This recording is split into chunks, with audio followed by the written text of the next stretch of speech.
All right, some very, very, very exciting news. The best show ever made is poised to return. The very first trailer for the Lord of the Rings, The Rings of Power Season 2, is landing tomorrow, Tuesday, May 14th, on, I assume, Amazon Prime's various social media channels. I'm sure it'll be on their YouTube and Twitter and everything else.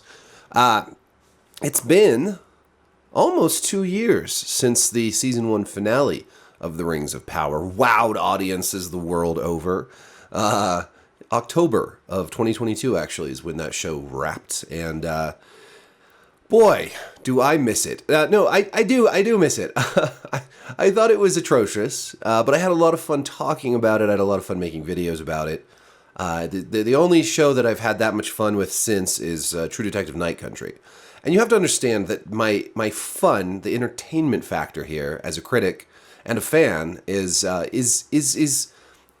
it's because they've just betrayed the source material so badly that I feel such almost sadistic glee digging into it, tearing it apart piece by piece.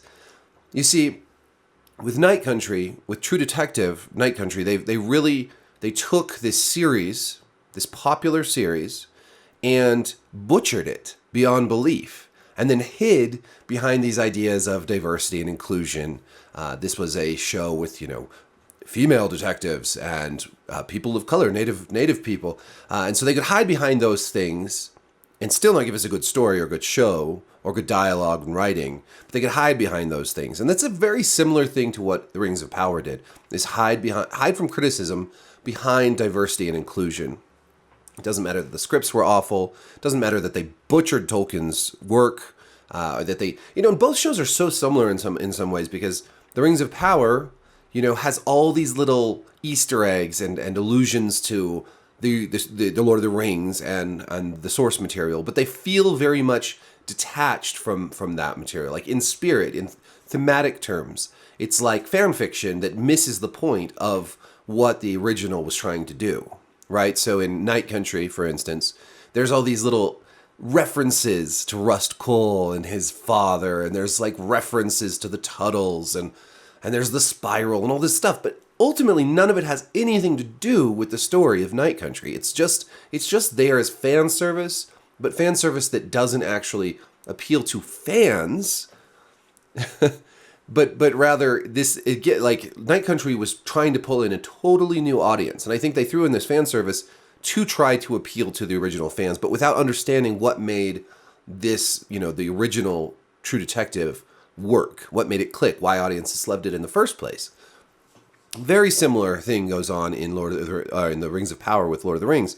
There's all this stuff that, the trappings of Lord of the Rings, the aesthetic of the Jackson movies, and a lot of little lines that are kind of cribbed directly from Lord of the Rings, or that are very similar but taken out of context and sort of rewritten into the script, almost like AI might do. But they don't actually, you're not actually dealing with the same world or themes or attention to detail and care that Tolkien put into his work. So it's this cheap facsimile of what the original source material actually is. And part of this is because I think that the writers and showrunners of Rings of Power are way out of their depth, way out of their league. And part of it is that Amazon didn't get the rights to the Silmarillion. They didn't get the rights to everything that they needed to really flesh out the Second Age. And then part of it is just that some of the creative choices, like compressing the timeline, were so strange, and just how... there's so much wrong with The Rings of Power. Some of my viewers and readers have continued, whenever I make a video like this, to ask me, to accuse me, I should say, not really ask me, accuse me of somehow being bought out or something, because I gave the first 2 episodes a really good review. And they say, well, why did you give it such a good review and then, turn on it after that? Well, I think, I think I went into Rings of Power really hoping it would be good. And so I overlooked some of the stuff in the first 2 episodes that was not great.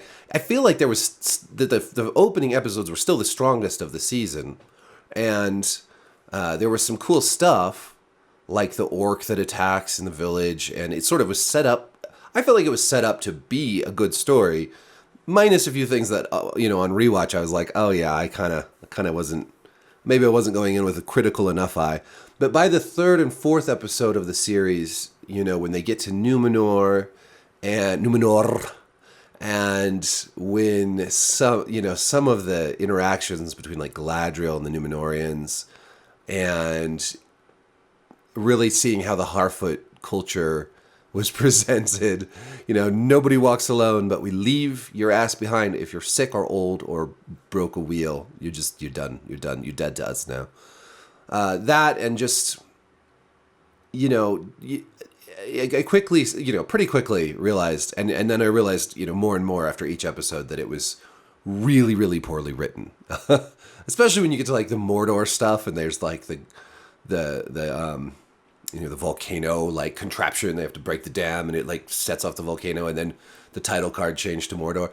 Like every single episode of that show gets progressively worse. So all I can say is that the way I make my money is Forbes pays me based on traffic. And I get a little tiny bit from YouTube because I don't have a very big channel. So this I mostly do for free. I don't have other sources of revenue. Ideally, I'll get a bunch of traffic when I write a review of something like Rings of Power, whether it's good or bad. You never know. You never know. Some of my biggest hits on Forbes with most traffic are super, super positive, and some of them are very, very negative. But either way, I just get paid by Forbes, regardless of what my opinion might be. So, just wanted to clear the air on that one. I am sometimes wrong, and I was wrong about Rings of Power at first. But I generally like to think that when I'm wrong, I realize it, and I admit it, and I change. So when I have a wrong opinion, when I have viewed something too harshly or too gently, I will usually turn that around. It's similar to like if you go back to Fear the Walking Dead season 4. At first, I was like, "Damn, this season's pretty good." Like this, I'm pleasantly surprised with Morgan and everything. But pretty quickly, around 5 episodes into that season, you could tell it was going downhill. And then, of course, just careening downhill over the cliff, jumping the shark, flaming out into just one of the worst shows I've ever seen in my life. But like Rings of Power, still kind of fun to talk about. So, anyways, the trailer for Rings of Power Season 2 drops Tuesday, tomorrow.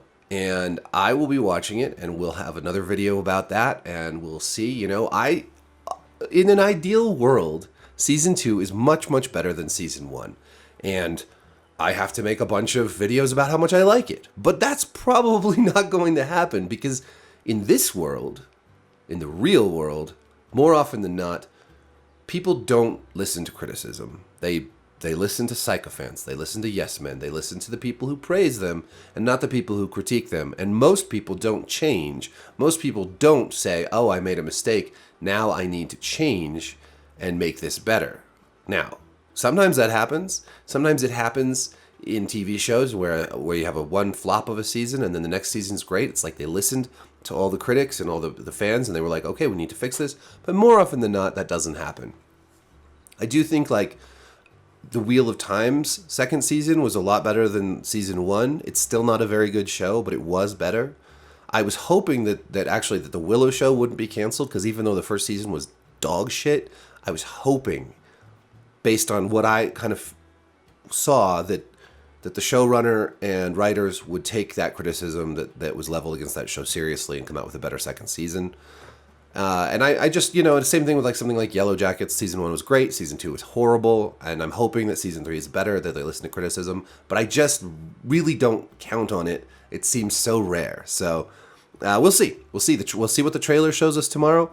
And hopefully, hopefully it's better than season 1. If not, if it's still a total betrayal of Tolkien and everything he stood for, I'm going to have fun tearing in a new one. What can I say? That's part of the job. Anyways, thanks for watching. Like, subscribe, hit the notification bell. We've got a lot of stuff coming up. House of the Dragon, Rings of Power, a lot of fun stuff to talk about. So I'm looking forward to it. Peace.